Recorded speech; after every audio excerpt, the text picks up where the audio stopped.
Hello दोस्तों, स्वागत है आपका मेरे चैनल में। उम्मीद करता हूँ सब ठीक होंगे।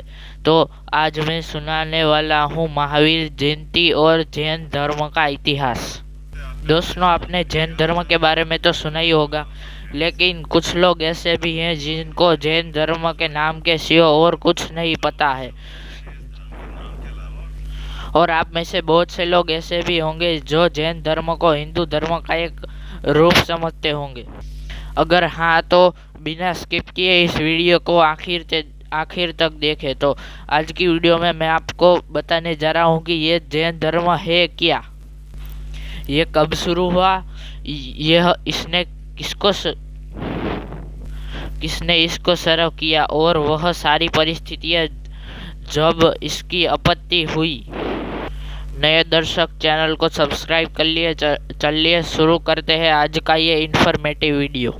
दोस्तों, जैन धर्म केवल भारत ही नहीं, विश्व के प्रमुख धर्मों में से एक गिना जाता है।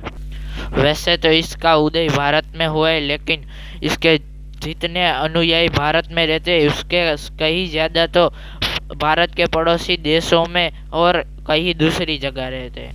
ऐसा माना जाता है कि इसकी शुरुआत महावीर स्वामी के द्वारा हुई थी, लेकिन यह सच नहीं है।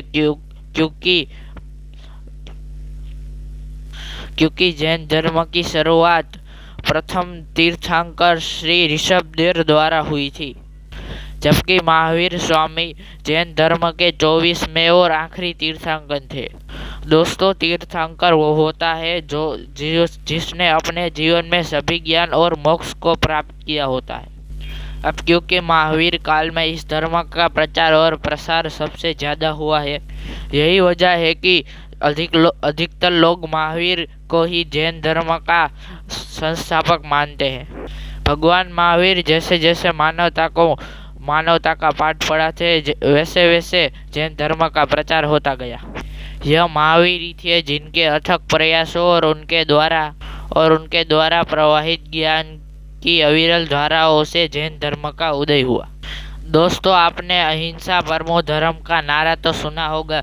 यह एक मंत्र है जो जैन धर्म से निकला है, और हिंसा ना करना यह जैन धर्म का मूल सिद्धांत है। आपको जानकर हैरानी होगी, इंसान और जानवर तो दूर की बात, यह धर्म आँख से न दिखने वाले जानवरों को भी मारने का अनसपोर्ट करता है, बल्कि इसकी नज़र में यह भी एक पाप है।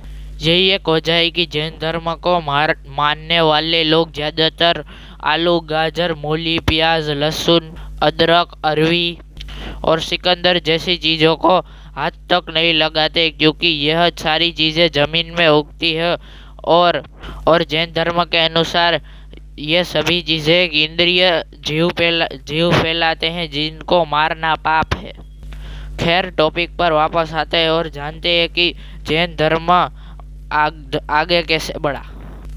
दोस्तों, 24वें तीर्थंकर महावीर के हाथों में आने से पहले जैन धर्म 23वें तीर्थंकर पार्श्वनाथ के हाथ में से गुजरा, जिन्होंने इस धर्म को एक नई दिशा दी। माना जाता है कि पार्श्वनाथ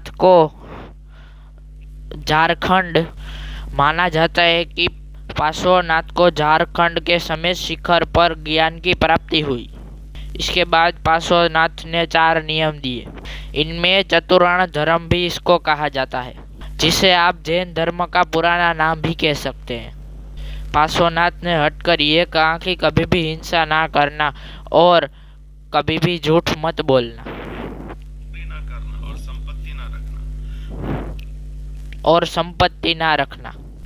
और पार्श्वनाथ के ये नियम सुनकर लाखों लोग उनके अनुयायी बनते गए, और इन नियमों का पालन अगले 250 वर्ष तक ऐसे ही होता रहा।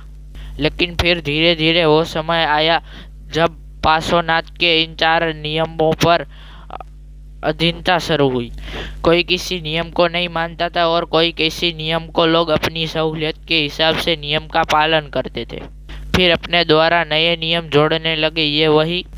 ये वही दौर था कि जिन्हें फिर रिचुअल्स यानी रीति रिवाज जो अपने पैर बरसाने शुरू किए। ये लोग धर्म से ज्यादा अंधविश्वास में विश्वास रखने लगे और तभी जैन धर्म के 24वें तीर्थंकर महावीर स्वामी का जन्म हुआ, जिन्हें जैन धर्म का वास्तविक संस्थापक भी कहा जाता है। 540 ईसा पूर्व में भगवान महावीर का जन्म आज के बिहार में हुआ था। इनके पिता का नाम सिद्धार्थ था और माता का नाम त्रिशूला। महावीर की पत्नी का नाम यशोदा था और उनकी एक पुत्री भी हुई जिनका नाम प्रियदर्शनी था। महावीर स्वामी का बचपन का नाम वर्तमान था। जब इन्हें 30 वर्ष की आयु में ज्ञान की प्राप्ति हुई तब से इनको अपने आई जाने तब से उन्हें अपने अयाई उनको महावीर कहने लगे। दोस्तों, ये तो था महावीर स्वामी का सांसारिक जीवन। अब बात करते हैं इनके आध्यात्मिक जीवन पर।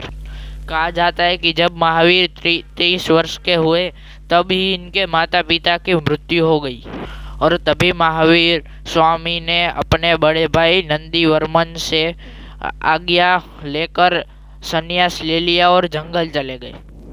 लगभग 12 वर्ष तपस्या करने के बाद महावीर को रिजुपालका नदी के पास और साल के पेड़ के नीचे महावीर को ज्ञान की प्राप्ति हुई। ये वही जगह है आज के बिहार में स्थित सबसे पूजनीय स्थलों में से एक है। ज्ञान प्राप्ति के बाद महावीर अपने अनुयायी के साथ उपदेश पर निकल गए और महावीर ने अपना पहला उपदेश राजगार में।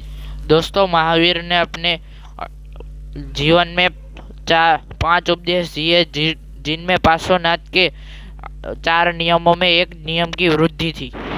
महावीर ने 5वां नियम और जोड़ा और बताया कि जैन धर्म के अनुयायी को 5वां नियम बताया कि उनको 5वां नियम ब्रह्मचर्य का भी पालन करना है।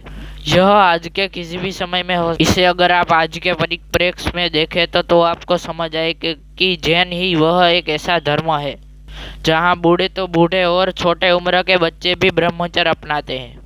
इसके बाद ये दुनिया के सभी मोह से बहुत दूर निकल जाते हैं। वही उपदेश है जिसे महावीर ने दिया था। केवल यही नहीं, और महावीर स्वामी ने इसके अलावा कुछ अन्य टीचिंग्स भी दिए हैं जिन्हें जैन धर्म ही नहीं कई अन्य धर्म भी मानते हैं। महावीर स्वामी ने मूर्ति पूजा और कर्मकांड करने के लिए साफ साफ मना किया और वह उनके अनुयायी आज भी मानते हैं। महावीर स्वामी ने पुनर्जन्म पर विश्वास करने को कहा है, जिसका कारण है आत्मा जो कभी नहीं मरती। इन्हीं उपदेशों के साथ महावीर स्वामी जब 72 वर्ष के हुए, जब 472 पर बिहार की धरती पर महावीर स्वामी ने उनकी आखिरी सांस ली और वह जैन धर्म दुनिया को सौंप कर चले गए। तो दोस्तों, आपको कैसी लगी जैन धर्म की कहानी हमें कमेंट करके ज़रूर बताइएगा और इस वीडियो को लाइक, सब्सक्राइब और वीडियो को शेयर भी कर दीजिएगा। तो अभी मिलते हैं किसी और वीडियो में नई टॉपिक के साथ।